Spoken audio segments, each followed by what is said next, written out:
Ahoy there, Omae, and welcome back to the Hard Knocks Sorority Podcast, a Shadowrun 4th edition actual play podcast. Jander on over here and take a listen to a very special episode, our 29th in fact. This is a solo session with Kat, who is playing as the Dryad Diendre, spelled D-I-E-N-D-R-E, which pronunciation I am certainly massacring. She is described as having green-brown skin with patterns like vines running all over her body, with hair that changes with the season, usually in a long braid that rests around her shoulders. If one looked into her eyes, they would imagine them a reflection of a clear pool of water at night. Her typical wear is a trench coat that looks worn from long use and seems like it once had patches and badges. Her other street wear is a vintage-style white office shirt and a green tie with black pants, and what seems to be steel-toed work boots. Her face shows more years than her jeans will allow, and one of her ears appears to be clipped like someone tried to cut it off with a knife. But she wears her scars proudly. In this episode, Diendre, Ice, and Rigor Mortis attempt to find respite after the jailbreak and escape through the barrens. Unfortunately, they end up in Snohomish, a part of Seattle that turns out to be less than welcoming to elves and ice alike. The past attempts to catch up to ice, and Diendre puts her specialized gear to good use. It's really whiz that you are joining us, and I hope you enjoy this episode. If you do, please tell your friends and leave us a positive review. We are available on most podcast services, YouTube, iTunes, etc. You can also find a link to our Discord server in the podcast description and on the YouTube channel. We would love to hear from you, and we share a lot of in-game pay data there as well, such as maps, intros, fluff, and character stories. Before we get on with the show, I have a question for you, chummers. How important is a transcript of a podcast you are listening to? If it is important, why? Let us know on our Discord, please. Thank you again, chummers. Don't forget, watch your back, conserve your ammo. If the Johnson promises you more Nuyen than the run is worth, you're being set up, and never, ever make a deal with the dragon.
Calling this session, this episode, Ice and Diendre Make a Stand.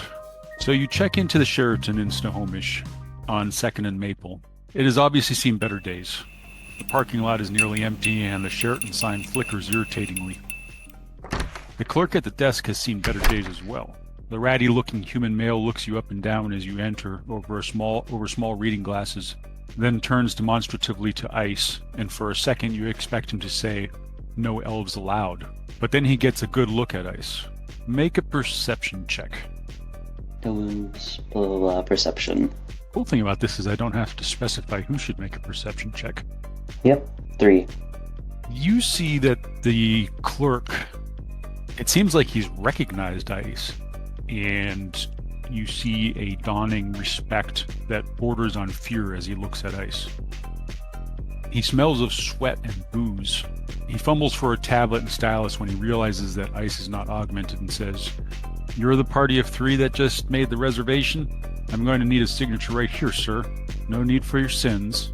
Ice takes the tablet and signs with the stylus, but doesn't say anything. The clerk seems to be nervous and sweating in spite of the chill in the lobby. He hands Ice a keycard. 3rd floor, number 305. Take the elevator up and turn right. It'll be on your left.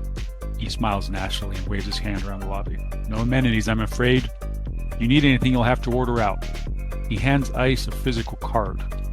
The closest that delivers, he says with some emphasis. Make another perception check. 4. Nice. Diendre's a very perceptive person. Yep, and also my luck is just demonstrably better when no one else is here. It looks like just a plain white paper card, and you see that there is a telecom number written on it. You can make another perception check at this point, and if you have any gang knowledge skills, you can add those dice. I do not have any gang knowledge skills, so I'm just going to roll perception again. 3. As the Ice and the clerk exchange the card, you see that they are making some kind of hand signal. Very likely, from your law enforcement experiences, you think that that's probably some kind of gang sign that they're making. I think Diendre knows better than to chuckle in this sort of situation, but if it were any other sort of place, Diendre would have chuckled here at Ice making gang signs with some ratty hotel owner or hotel clerk. All right, are you doing anything else while you're still in the lobby? Are you saying anything? I think Diender's knows that this is probably the best opportunity for her to stay quiet in the lobby. She can have her peace of mind when she gets into the elevator. But I think she's taken out her what's it called? I forgot things. I was supposed to say her comlink, and has started basically trying to power it down, which she's probably done before. Okay, interesting. What gear did she have with her? So I probably have everything that I haven't marked my kit, but I need to at some point. I probably have everything that is my spy gear, which would be my jammer, tag eraser, some of my spy gear stuff, lace cigarettes. I have a med kit in my bag, and I have my camouflage suit on. Okay, and you're carrying your usual weaponry? Yes. As are Ice, and Rigor Mortis is obviously not carrying anything. Rigor Mortis might actually be carrying your bag from the motorcycle. I handed Rigor Mortis my gun while we were on the motorcycle, my Cold Man Hunter, so he has that. Otherwise, he's also still wearing the head jammer. Yeah, otherwise I think Diendre just has her basic 2 swords on her hip. One that has a very clean, almost designed pommel that looks like almost a practice fencing sword, and one that is not very ornamented, but well ornamented. Okay, so you get into the elevator, and the door closes. Well, I had something to say, but I forgot about it. I think Diendre would actually say that. Say to Ice and Morty, I guess. I thought about something to say while we were in there. Wisecrack, maybe. But I don't remember what it is. I guess I'm getting old. Okay, make another perception check, please. 1. Okay. Ice seems a little distracted, as does Rigor Mortis. After you say that, he looks at you and says, I have a bad feeling about this, Diendre. The clerk recognized me somehow from my days in the Humanist Club. Maybe it's those tattoos. Rigor Mortis snorts. Ice looks at you with concern. That was a long time ago, but I have a feeling all of the ghosts of the past are coming back for one last dance. Maybe they branded you a martyr and you're a walking Saint Celestine. I don't know. I doubt it's going to be that. I think you and Rigor Mortis should probably bail out the back. I'll stay and buy you some time, but I have a feeling something bad's coming our way. I mean, what kind of trouble are you in, Ice? What kind of deep shit have you dragged up on our table? Well, I wasn't in any trouble until we came to Snohomish. I'm not sure. It was a long time ago, like I said, but I have a feeling there are still people here who remember me. Do those people that remember you want you dead? Very likely, and probably you as well. Well, we can't leave you to get killed, to get iced. So, unless you're gonna sneak out the back with us, I'd rather stay here. We'll have better chances together. Rigor Mortis looks at you and Ice and says, yeah, you're not getting off that easy, Ice. No cheap redemption. I'm gonna get mine first. You wanna share with the group? Or you're just gonna leave it there, Morty? Well, Ice owes me an explanation. He's not gonna get to go out and blaze of glory and try to redeem himself for his past mistakes. Well, how about we sit down and have a talk first? And then you can beat him over the head with whatever you'd like. Oh, well, there's plenty I'm going to beat him over the head with. It's sort of amusing to you, actually, because Ice is, a good foot taller than Rigor Mortis, a good 25 centimeters taller than Rigor Mortis, and, probably twice the mass of Rigor Mortis. The elevator door opens, and the directions to the room are just as the clerk described. The hotel doesn't look any better up here. The cheap carpet is threadbare and dirty, and the lights are dim. Rigor Mortis looks up and down and says, "Charming. Please take me back." Well, if it's any consolation, you can just take off your head jammer, and you won't have to worry about being taken back or subpar hotel rooms again. He reaches up and touches the head jammer and says, "Bragg, is that what that is? I was wondering why you guys were making me wear this." Yep. I think it's the same thing the last guy had. Damn, that thing hurt like a bitch. Last guy? Yeah, what was his name? The go-go-go and the police. Ice looks at Rigor Mortis and says, "Van Housen." Well, Warehouse Alliance, or someone, said his head to explode the second he gave him away. So, if you ever want to explode, just be our guest. Although, I think Ice might have some trouble with that one. Rigor Mortis looks at you and Ice and says, "Wait, Van Housen's dead? They blew his head up?" Yeah, and I had such a great plan to erase his memory. Rigor Mortis looks impressed. He says, "Well, I'll be damned." If you're impressed with the erase memory trick, it's an old elf trick with some lace, and but I can't think to say that our group is really responsible for the. I think Jander would actually make a scanner's reference for the mushy watermelon explosion, but I'd certainly like to get my few licks in on his ghost. Well, I'm gonna turn this place upside down, make sure there's no bugs, and plan an escape route if needed. You two, wait, Rigor Mortis. Yeah. My gun. He hands it back to you. Ice still has to pay me, so can't have you killing him yet. He grins at you. So the room itself is a suite with the entrance hall leads past the bathroom on the left and a closet on the right. And from the entrance hall, you get into a kitchen and dining area. And then beyond the kitchen and dining area, there's a living space with a sofa and coffee table and trid screen and all that stuff.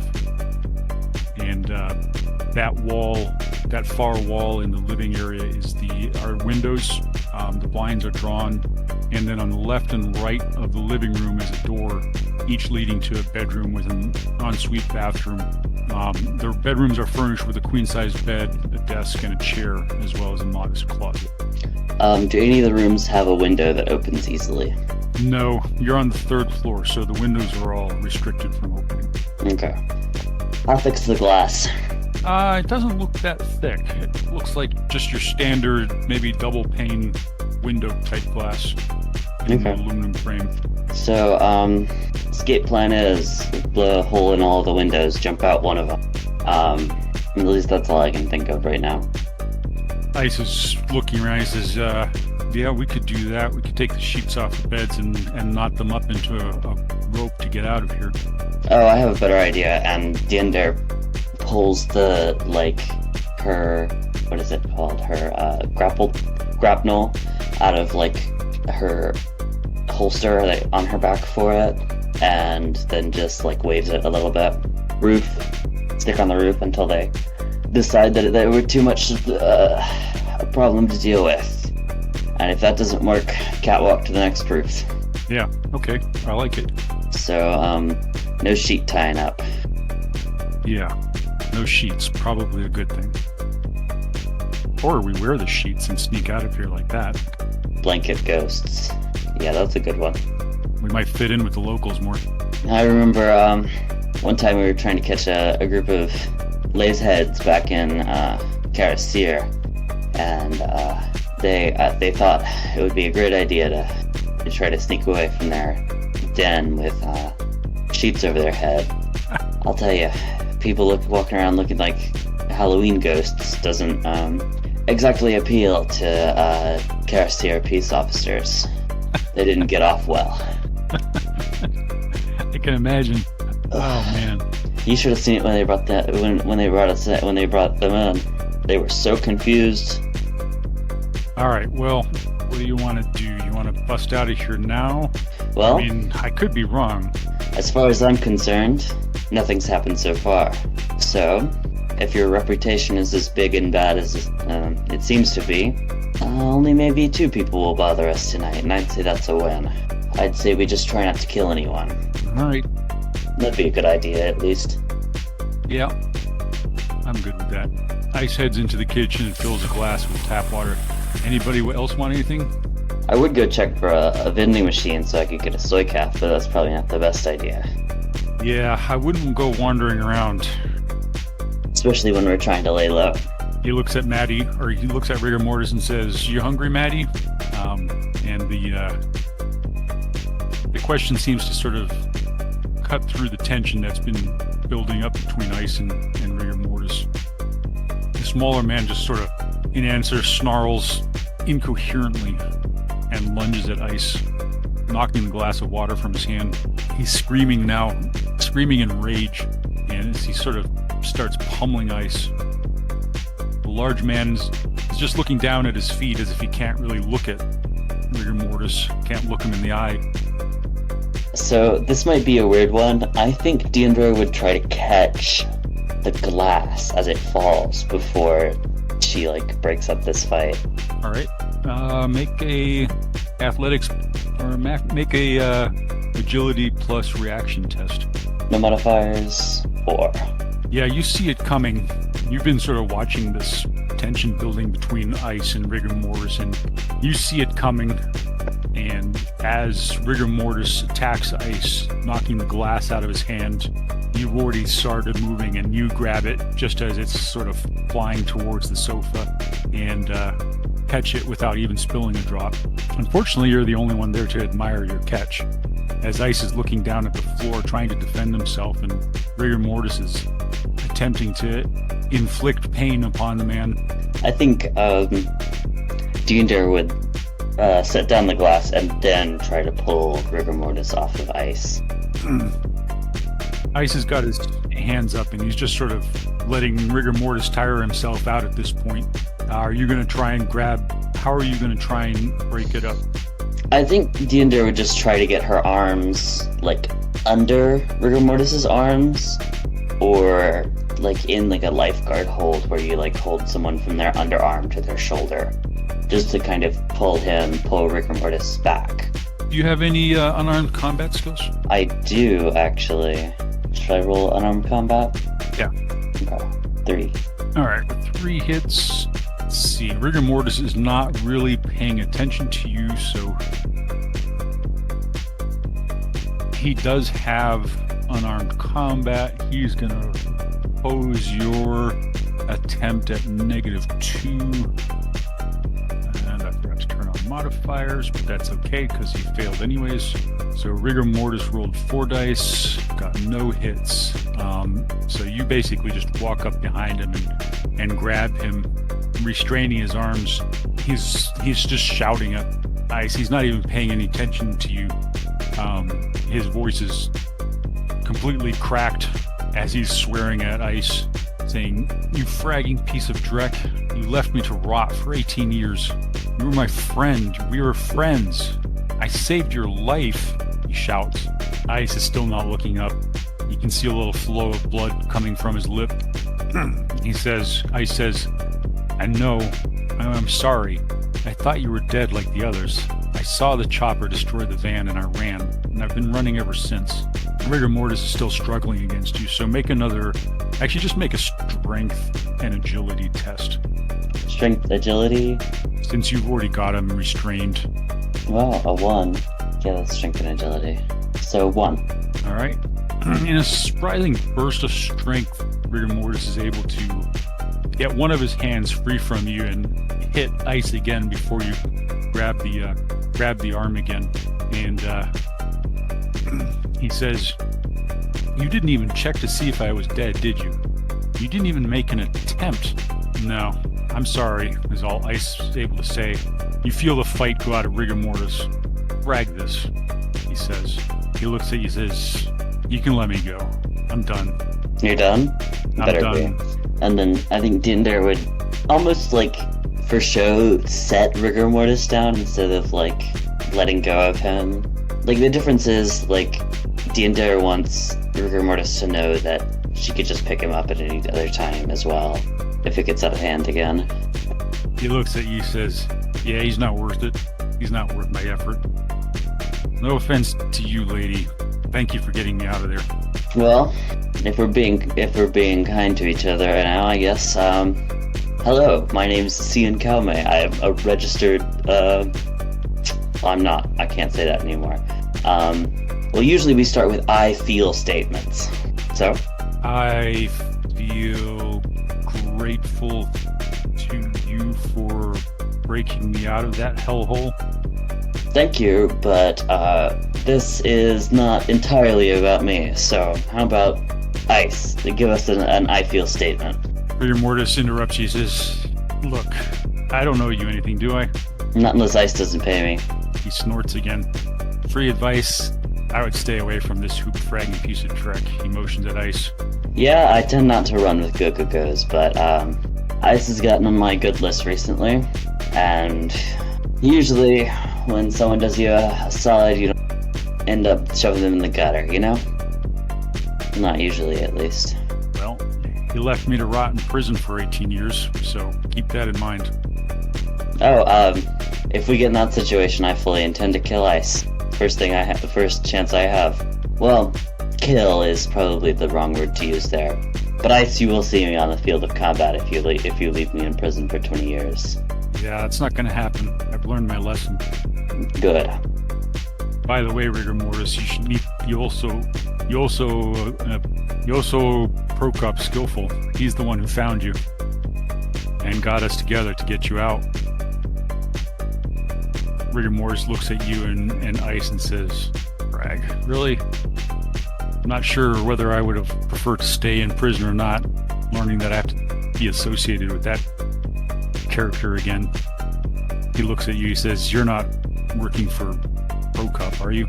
Well, actually I am. God, good luck. He's the reason I spent 18 years in jail. Well, aside from this dreckhead right here not coming to rescue me.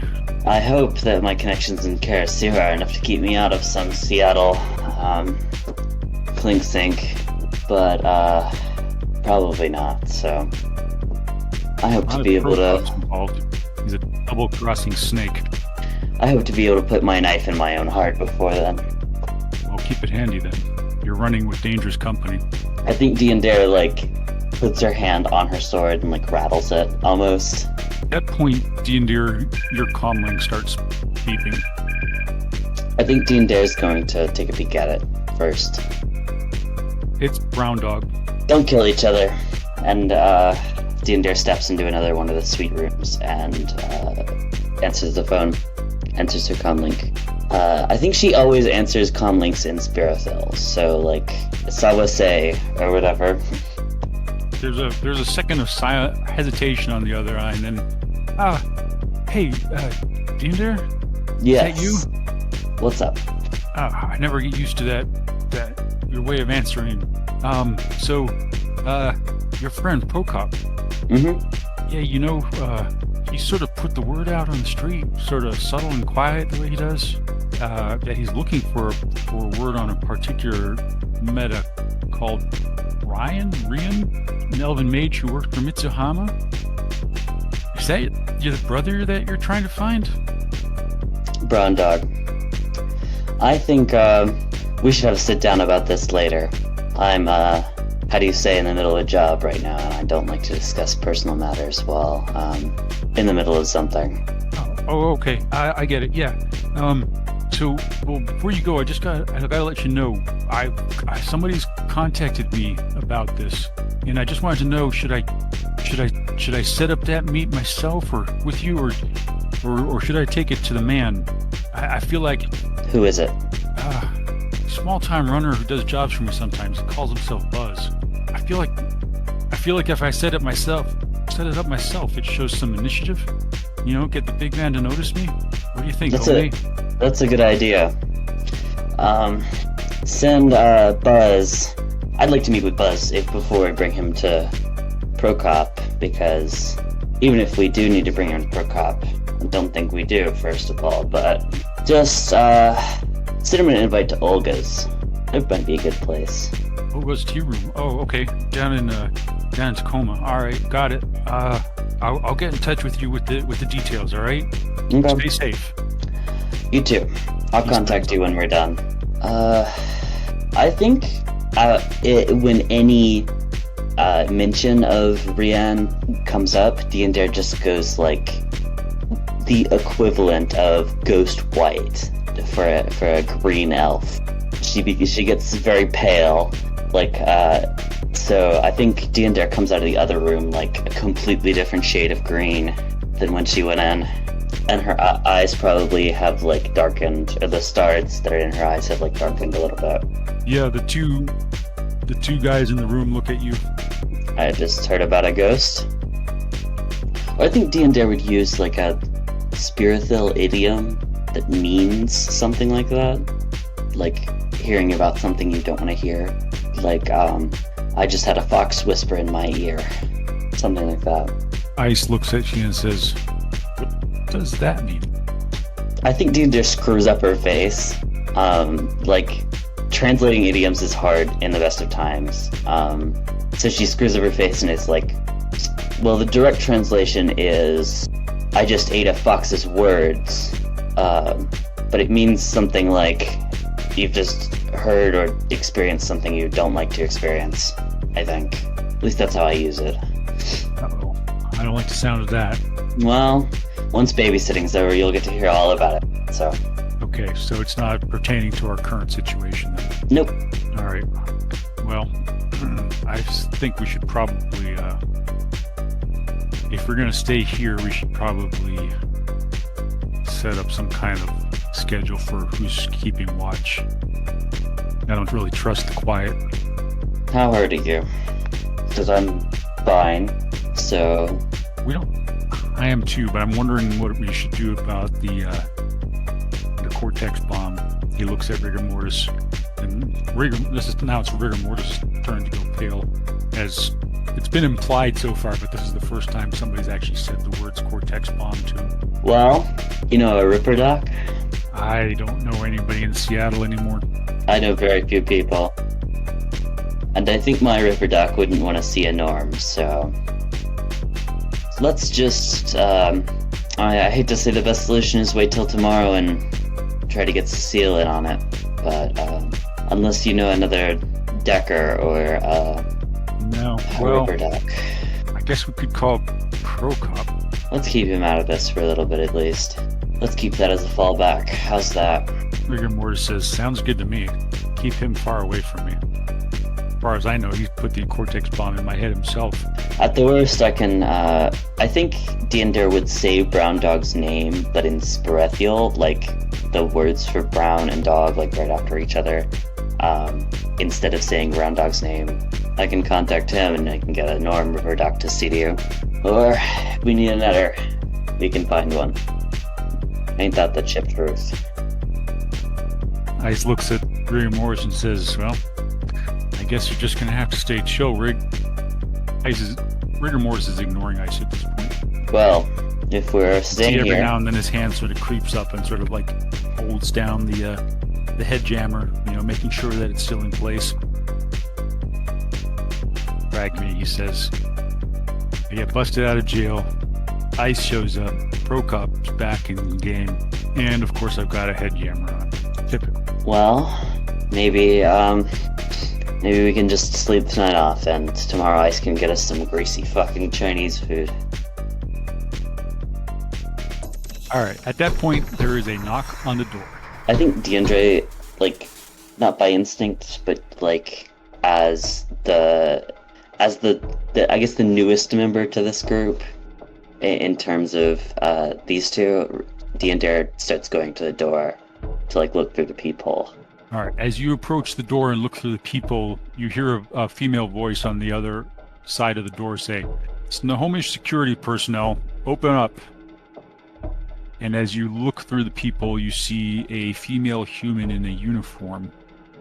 And behind her, there's a human male in the same uniform holding a shotgun pointed at the floor. I think I try to like turn to Ice and use like hand signs to tell him like to come over here. That's an easy one, I guess. But like the beckon, I guess. You beckon Ice over, and he looks at you questioningly. I think Diendre gets really close to Ice, like uncomfortably close. It whispers in his ear, Should I sneak out? Or do we have another way to handle this? Why don't you take Rigor Mortis into one of the other bedrooms and maybe prepare our exit strategy? Sounds like an idea. We'll stay close to the door in case you get in a brawl. But try not to kill anyone. I'll do my best. And I think Diendre just walks over and grabs Rigor Mortis and goes to the closest bedroom that has a window. You hear Ice call out, "What do you want?" And the woman on the other side says, "Open the door. We're here for the elf." Says, "I don't know what you're talking about." And the woman says, "We know she's in there with you. If you don't open the door up, we're going to open it up. You're not going to like it." I think at this moment, Diendre like leans down to Rigor Mortis and goes and tells him really quickly, Plan A. And she like pushes the gun into Rigor Mortis' hands. Shoot out the window, say I threatened you. I'll leave. Plan B is if Ice gets trigger happy, we know what to do from then, I guess. Okay. So plan A, shoot out the window, and you get out through the window. Yep. I don't really like that plan. You're going to be on your own out there. What if they've got other people out there waiting for us? I'm fairly accomplished in sneaking away. At worst, I have a high-speed vehicle. He looks doubtful. You can tell that he's questioning this plan of action. At best, I blend in. At least to rooftops. He says, "I'd rather go with you, but I'm not leaving that fragger Ice here to go out a hero." Well, it's considerably safer for you two to stay here than for me to have to drag you around, jumping from rooftop to rooftop. So, at that point, there's a blast of a shot, and everybody needs to roll initiative. 12. Not as good, but... How many initiative passes do you get? I have 3 total. I get 1 and then +2 for my wire reflexes. So, Ice is going to roll his initiative. He gets 3 passes as well. Ice is going on 18. Diendre, you're going on 12. Rigor Mortis is going on 10. And then your opponents are going on 7, 12, and 7. Over that. Okay, so Ice is going on 13. He's going first. However, we are going to resolve the shotgun blast. All right. So my understanding is that Ice is in full cover, obviously because he's behind a door. So the door has to take damage first, which is in barriers. So we're going to say this is a pretty flimsy door, so it's cheap material with an armor rating of 2 and a structure of 3. Since the guy's standing right in front of the door with a shotgun, I'm not going to have him roll to see whether he misses the door. I think he's probably competent enough to hit the door from 3 feet away. So what I am going to say is that basically the structure rating, so that his shotgun does 7p damage, so it blows a hole through the door. So I'm going to say that the door absorbed 3p of damage, and Ice is going to resist the additional 4. Ice is wearing his armored jacket. Actually, I'm wondering if he has to resist any damage. Sometimes these roll 20. Nope, that's not one of those. Yeah, but the attacker got 2 net hits. Ice is going to make his defense roll. Ice didn't really react very well. Maybe as he was talking to the woman and looking through the people, the guy behind him was obscured, so he didn't notice him level the shotgun and fire through the door. So he got 2 net hits plus the reduced damage from the shotgun. You hear the shotgun, and you hear Ice in the background take a round, and then it's your turn.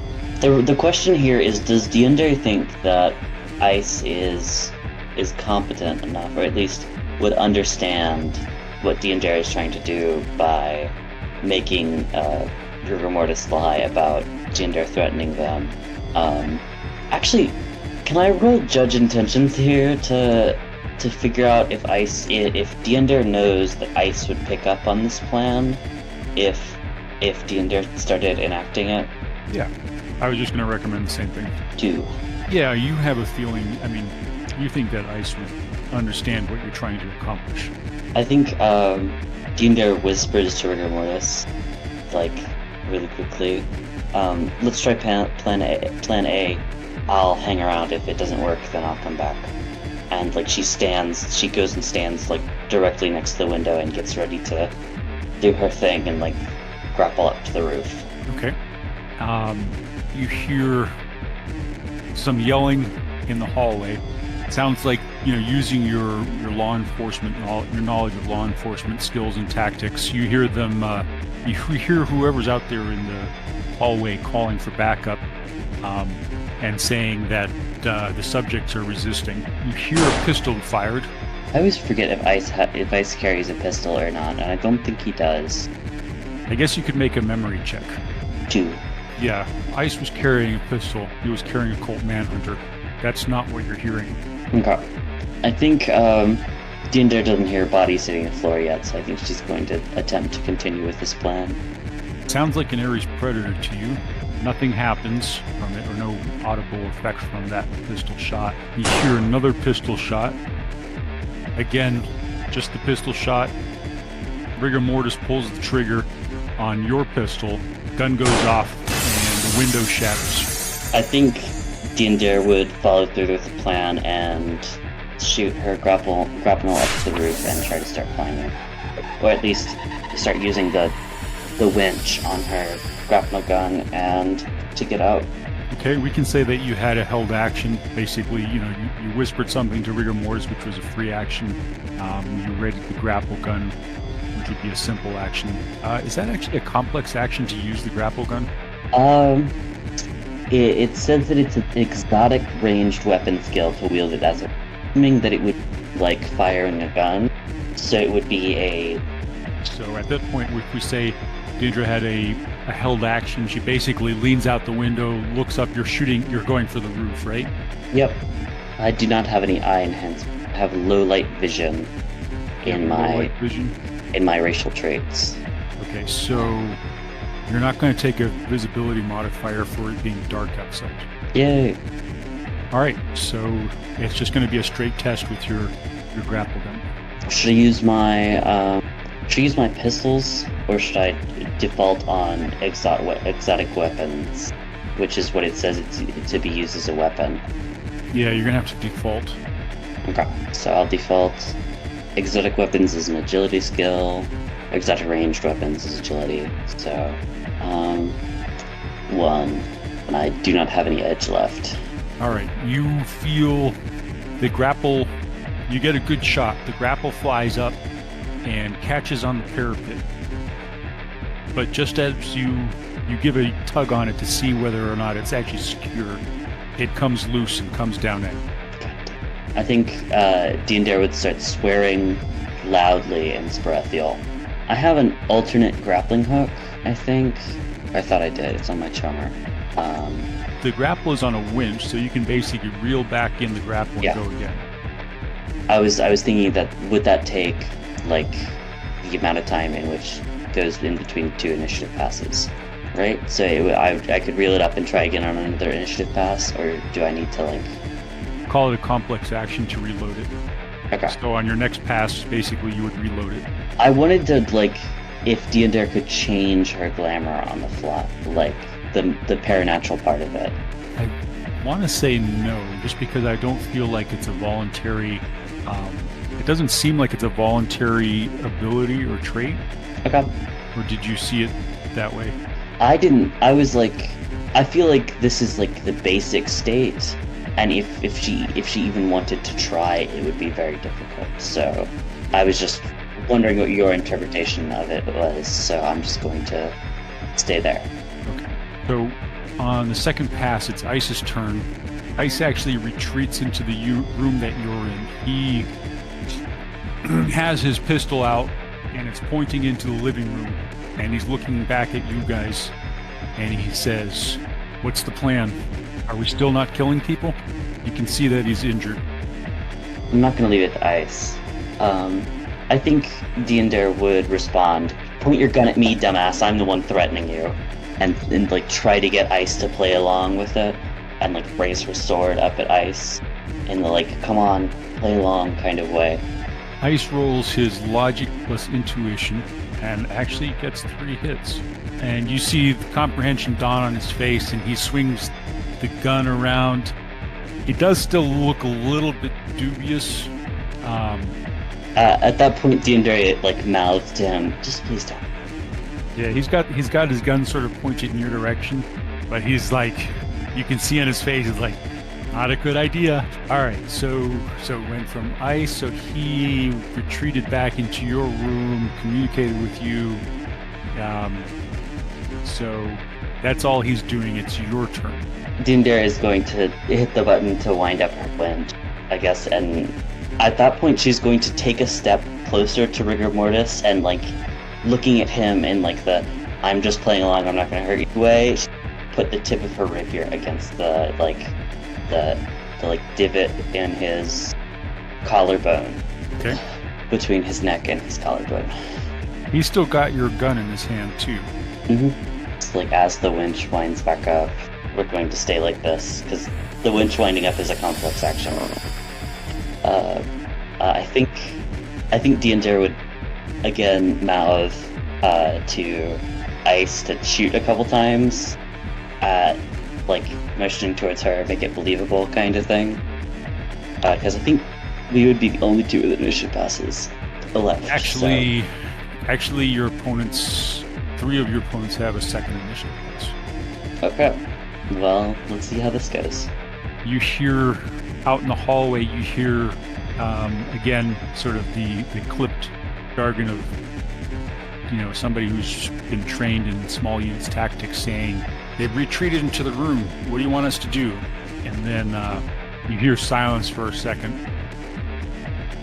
and then you hear somebody saying, "Breach, damn it, breach!" And you hear another shotgun blast, and sounds of the door coming apart in the main hallway. So Rigor Mortis only has 1 pass. Those guys use their pass to basically regroup and blow open the door. 3rd pass, Ice is looking at you going, and he says, sort of just audible to you guys in the room, "I don't think this is going to work." I'll try to stay close. If it doesn't, I'll come back. Let's try it first. He moves so that he's not standing with his back to the door. He's not got his gun trained at the door, he's still trained it at you, but he's looking down into the living room of the suite. All right, so on your second pass, you retrieve the grapnel. So on your 3rd pass, you have a ready grapple gun again. Grapnel gun? I say grapnel because I'm stupid, but you can say whatever you want. No, it should be. They call it a grapple gun, but it shoots a grapnel.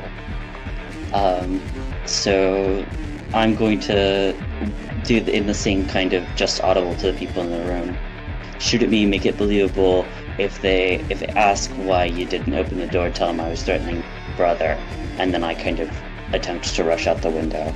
All right, so make another, both Ice and Rigor Mortis. I'm going to give Rigor Mortis a pass to fire a shot since he's not aiming, and Ice basically has a held action at this point. So both of them fire, and you make another attack with your grapple gun. Exotic ranged weapon, so it's default on agility 2. All right, this time the grapple goes up, catches on the roof. You give it a tug, and you feel that it's caught. And at this point, you can start retrieving yourself.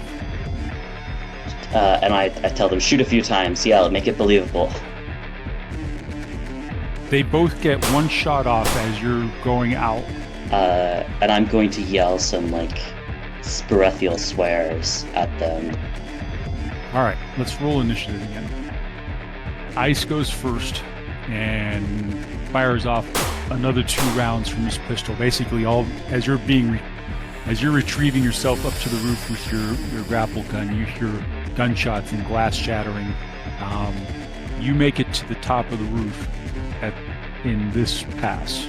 I think Diendre wouldn't try to make it all the way to the roof in this pass. She'd try to stay close enough to here through the window. Basically, you can do that, I would say, also again as a held action. You're basically suspended a couple of feet, maybe a meter above the window. Gunshots are coming out through the window. The biggest part of the window is basically shattered into a couple hundred fragments that are now raining down into the parking lot. You hear gunshots from further inside the suite. And you hear somebody shouting, contact left, and then you hear the gunshots from an Ares predator. You hear Rigor Mortis open fire. You recognize the sound of your own gun. Make a perception test. 1. There's a lot of noise going on down there. You definitely recognize the sound of your own pistol, obviously. And you do notice that it does not seem to be coming out the window. It appears that Rigor Mortis is firing into the window. Dumbass. So you hear him firing. Are you, at this point, doing anything with your held action, or just let me know when you want to jump in with your held action? I will. I think Diendre she's kind of stuck on this plan, and she kind of hoped that they'd execute it well, but it doesn't look like they're going to, so she's going to wait a little longer to jump back in if more gunfire, more Ares predator fire from inside, probably from the living room into the bedroom. I think Diendre would scream at them, go, drop your guns, under idiots, and but then she would get closer to the window, but not peek in. Close enough where if she were repelling, she could kick off and end up inside the room. Now you hear a shotgun blast. Oh, shotgun isn't the best. Alright, he gets a hit. So far, all of these guys have shot at Ice, and none of them hit. Yeah, you hear the shotgun go off, all sorts of gunfire, things just sort of, the glass coming out of the window, but now you see dust and smoke billowing out of the window as everybody just seems to be starting to open fire in there. I think Diendre would jump back in. She's abandoning this plan. At this point, you're in here and you see Ice and Rigor Mortis have basically taken cover by the door and have their weapons pointed in this direction at the doorway. And you basically see this table right here is all shot up. The lamp on it's destroyed. There's bullet holes all through this area right here. Oh, well, we have icons, right? Tokens. Glad somebody here's thinking. Clearly you haven't had your coffee. So at the door, you partially see one of the guys. You idiots! Have you never been a hostage before? Come on. Ice looks at you and he just says, they just started shooting. Damn it. There was no negotiation going on. I actually don't think they're here for you. They're here for me. Well, I could have said that. That would have been nice. Ice has got his pistol up, and he fires at the goon that sort of half in, half out of the doorway, aiming a pistol into the room. So the guy's got partial cover. And Ice is firing with his Colt Manhunter. I wonder why firing from cover is a -2 attack modifier. I feel like in this situation where he's basically kneeling behind a bed with his... Alright, so Ice fires... Gun noises. A little bit more than one shot, but Ice gets 4 hits. Ice gets 3 net hits.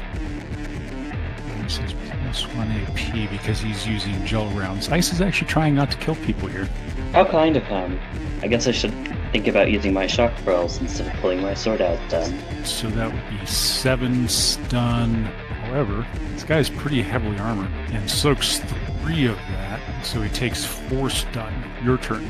Let me pull up my shock pearls just so I know what I'm supposed to use with them. I think they're just melee weapons. They're a melee weapon. I think I'm going to use my shock pearls. So you have to come in physical contact with them?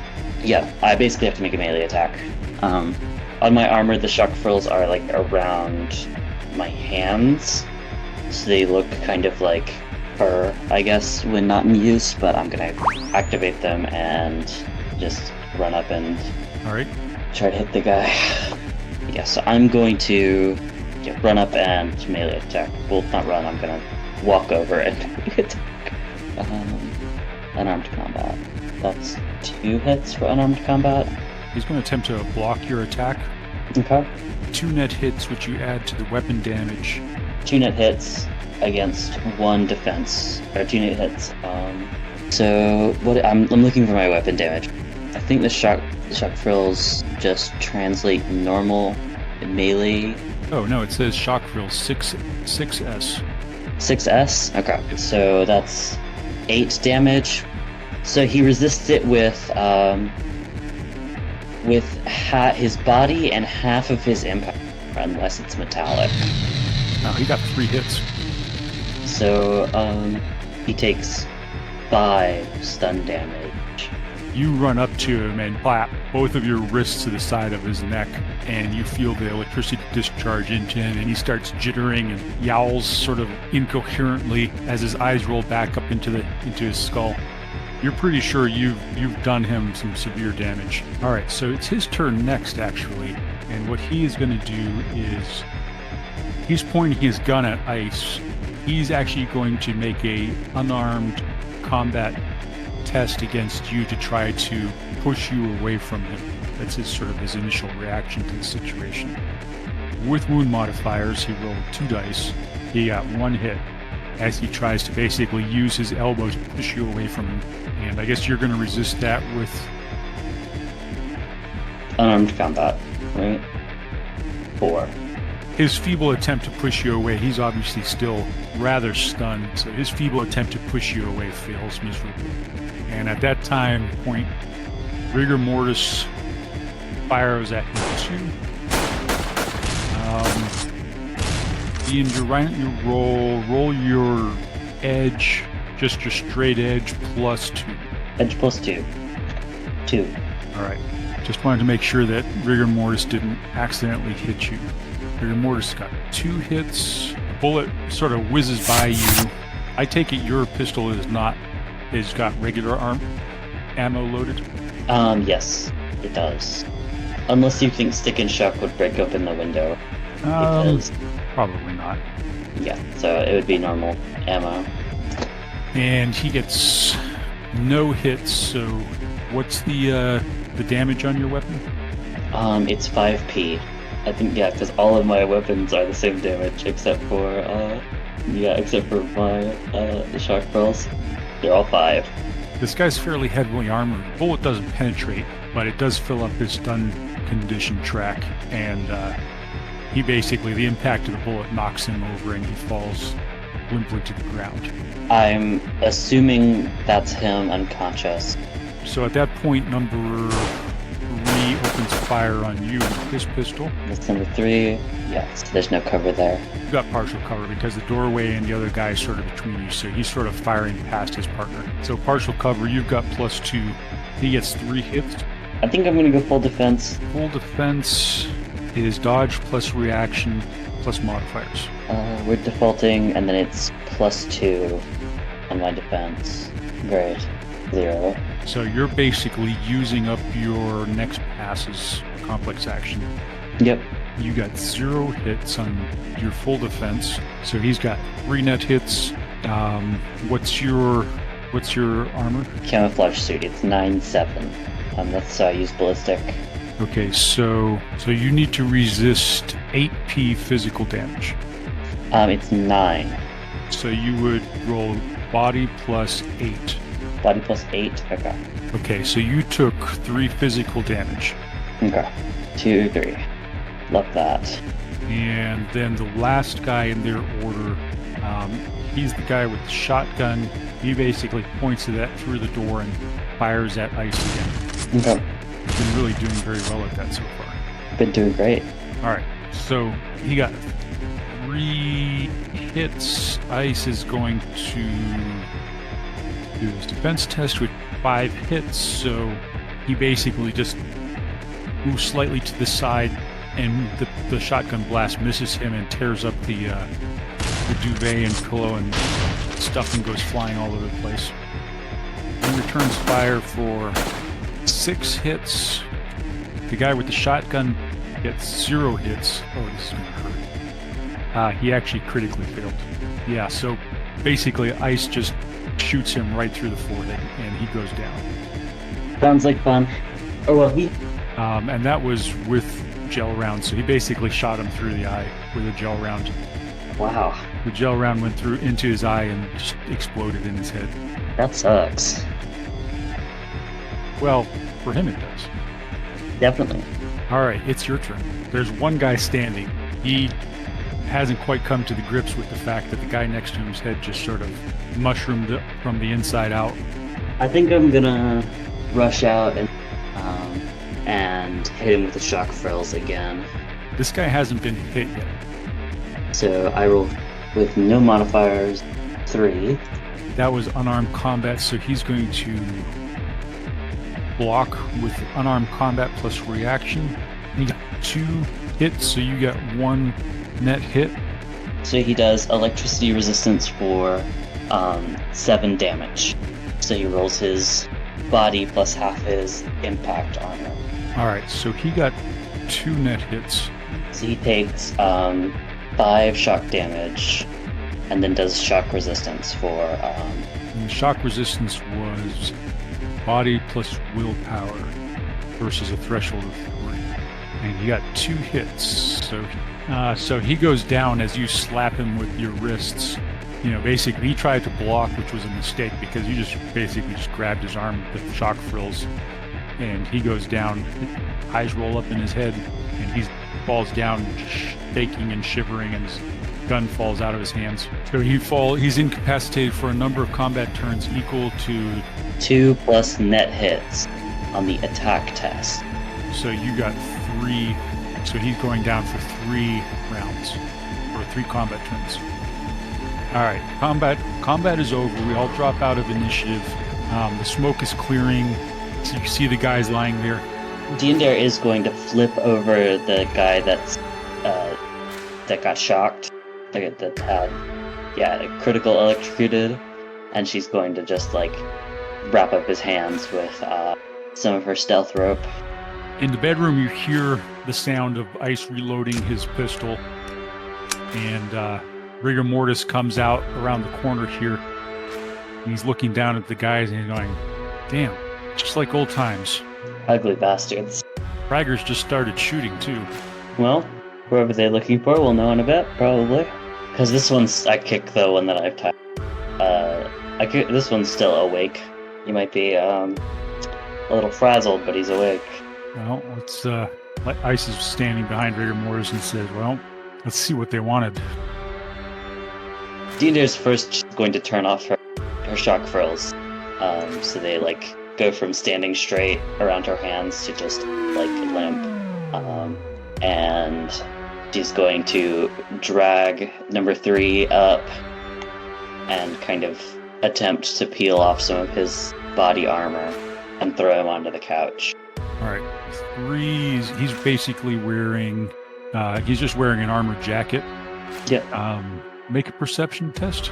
3. Okay, yeah. As you lift him up and sort of get his armored jacket off of him, you also sense the telltale sort of odd sensation under the guy's clothes. He's obviously got some kind of armor augmentation under his skin as well, and he's just sort of groaning, and his eyes are sort of half open, and all you see is the whites of his eyes. I pick up the water that I put down when Ice and Rigor Mortis were fighting, and I dump it on him. He starts spluttering, gasping, and you can see he's starting to come to. You want me to play mean old elf lady? Alright. I point to Ice, I go, good cop, and I point to myself and I go, bad cop. Ice shrugs and he says, I'm not sure if that's going to work in this situation, but okay. Well, unless you want Rigor Mortis to play good cop. You know what? Actually, Rigor Mortis, you play good cop. Ice, get the door covered, I guess? Ice goes to the door. So this is the hallway out to the front door. Yep. And I guess the kitchen is like beside it. This was the bathroom. The kitchen is where you guys are standing now. Okay, so that's like the kitchen dining room mix. The kitchen living room mix. And you've got him there. He's on the couch. To cover the door. Yeah. Okay, so you've pulled him into the living room. Mm-hmm. And you've doused him, dumped the water on him, and he's sort of starting to come to, and Rigor Mortis slaps him in the face and says, hey, Chalmer, wake up. Wake up.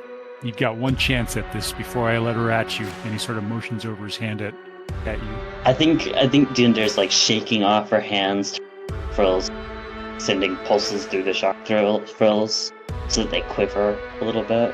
Yep, there's sort of little sparks and little electrical discharges running along them. And the guy comes to, and let's see, he is going to make a quick composure check. He gets 2 hits, and you can see he's coming to. He's got control of himself, and he's looking at you and Rigor Mortis, and he actually spits at you. Brag you freaking pointy-eared scum. I guess that should help you play bad cop. I think Jander doesn't give him the satisfaction. Behind him and puts her hand. How about his shoulders? Jander makes a composure test first. Oh yeah, that'd be a good one. 4. Oh yeah, Jander is in total control of herself. She kind of she says in Sprethiel, "Well, good morning to you, sir," in the most not intimidating but alien tone, I guess you could apply to it. She puts what would be odd intonations in places in English. But sounds like you're making an intimidation check. Then. Yep, that is it. I'm pretty good at intimidation. Not as good as my other skills, but pretty damn good. 2. Would I be physically imposing? We outnumber him, so that's +2. I'm wielding an obvious weapon. Yep. Which is another +2. And I have caused him physical pain. With the shock frills, so that is another +2, so +6 in total. Yeah, so he's not doing real well here. He has to default. Actually, he does have an intimidation skill. 5 on intimidation, and he's actually got a negative. All right, he starts shaking in fear, and he's, "What do you want? What do you want? Come on, I'm sorry. Just let me go. Please don't hurt me." So, why were you here? We were supposed to take you and that guy over there, Ice, into custody. Mm-hmm. I don't know why. That's what the captain said to do. She's downstairs. She's gonna be here any second. Please, just let me go. I don't want to get caught in the middle of this firefight. I think I look at Rigor Mortis and motion my head towards the room and whisper, "We could put him out the window." Just loud enough for him to hear, for Rigor Mortis and the person to hear. I don't want Ice to hear this. Right? I want it to look like I'm just trying to tell Rigor Mortis, but in the end, I end up telling him. Rigor Mortis looks at you and looks at him and says, yeah, I actually sort of think that's a good idea. That's what he wanted, right? He wanted to be out of this firefight. Yeah. Should I let him down swift or let him down slow? Hey, I say he's got one chance to go down slow. And he looks at the guy and says, how many more people are downstairs waiting for us? And the guy's like, no, don't throw me out the window, please. There's just 4, but they've got the captain with them. She's down there. Rigor Mortis looks at you and says, your choice. Swift or slow. I don't care. I like swift, and I grab him by like his neck. I grab the number 3 by his neck and start dragging him over toward the He starts screaming, help, no. I get really close to him. I like squeeze his neck a little bit to get him to shut up. Get really close, and I go, if I find out you're lying, soul in and kill you again. He's crying and blubbering. He's like, I'm done, I'm out, please. You'll never see me again. Just let me out. Let me go. Well, I'm actually not going to kill him. I'm going to string him up with the grappling hook that is still rooted and unhook it from my grappling gun or whatever. And like just leave him hanging there outside the window. All right, he's twisting around out there, hanging from the rope, sort of screaming and hollering. He's calling for help. Well? Ice is standing by the door. Rigor Mortis is looking at you. Room is in shambles, obviously. There's one dead guy and one unconscious guy lying in the doorway here. Oops. I'm going to check on the unconscious guy and see if he's like to waking up. If he's not, I'm just going to leave him there. No, he's out of it. Unless you give him a stim patch or something like that.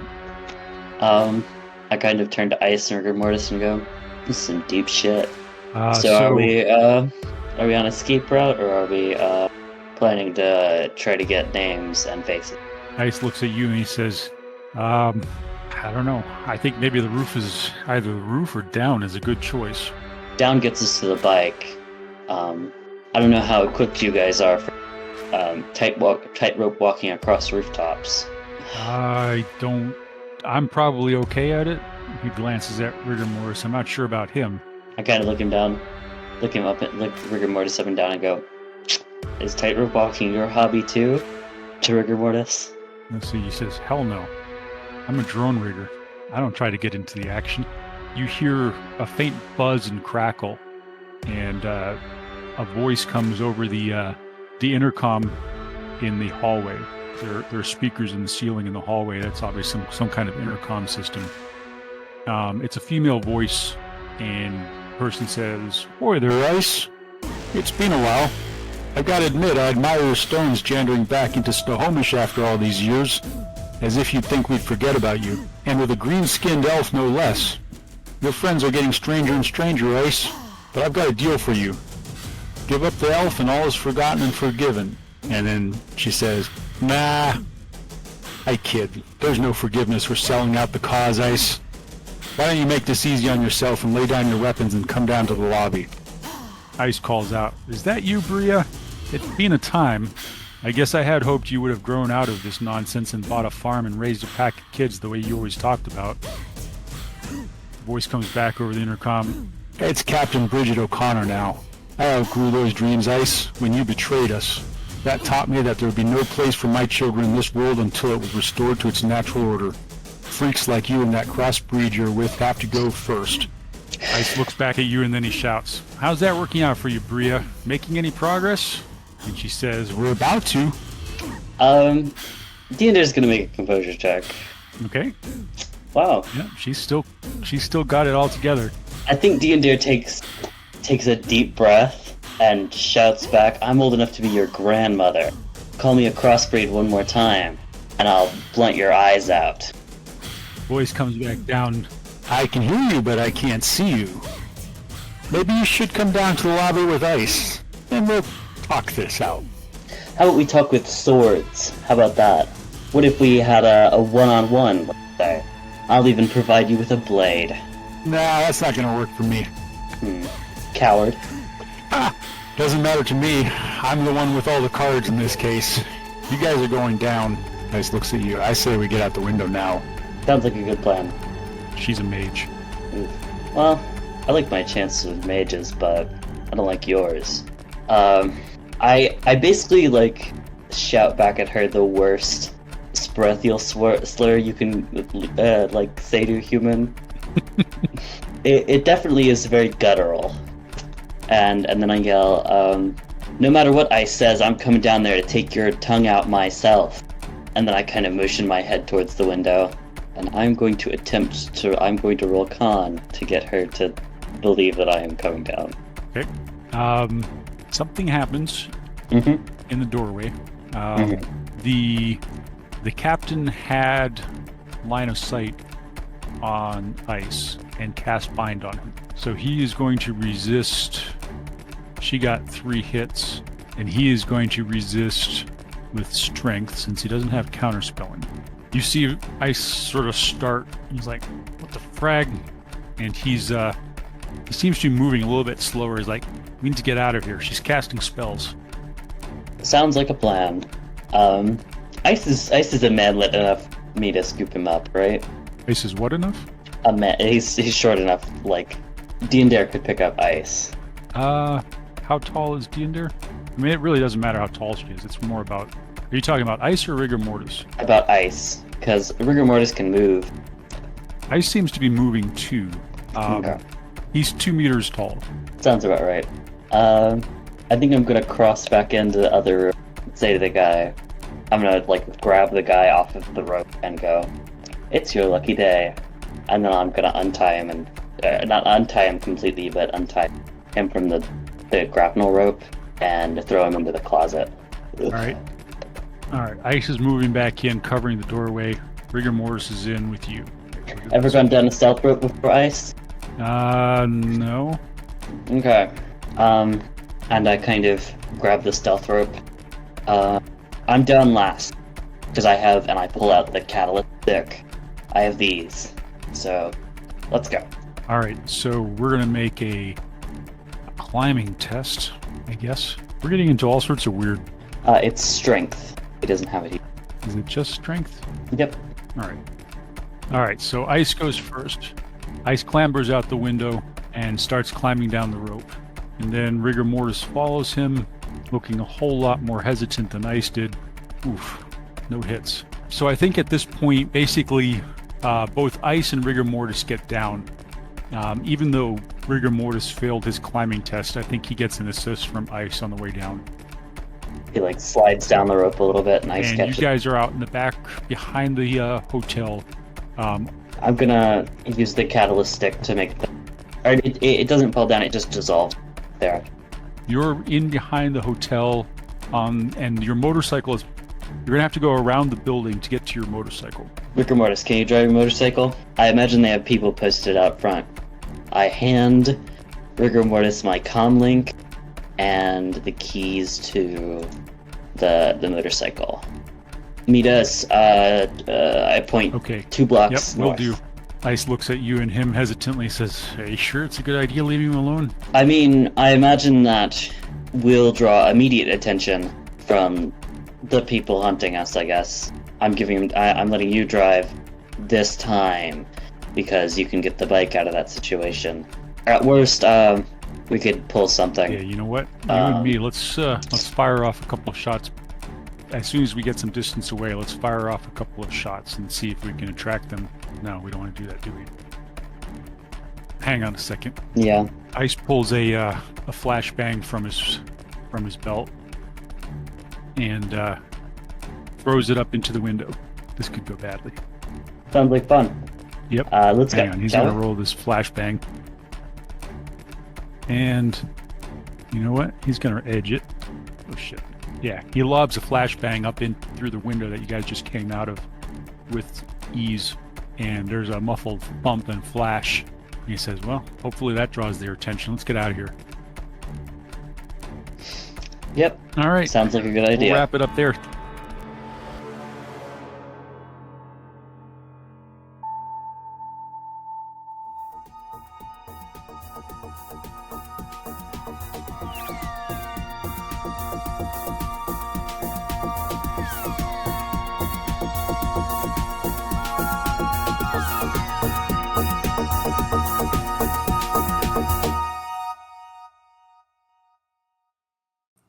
The Topps Company, Inc. has sole ownership of the names, logo, artwork, marks, photographs, sounds, audio, video, and/or any proprietary material used in connection with the game Shadowrun. The Topps Company, Inc. has granted permission to the Hard Knocks Sorority Podcast to use such names, logos, artwork, marks, and/or any proprietary materials for promotional and informational purposes on its website, but does not endorse and is not affiliated with the Hard Knocks Sorority Podcast in any official capacity whatsoever. The music for the Hard Knocks Sorority Podcast was written and performed by Trace Mineral. The Hard Knocks Sorority Podcast is licensed under a Creative Commons License 4.0, meaning you are welcome to use the material as long as you give us credit.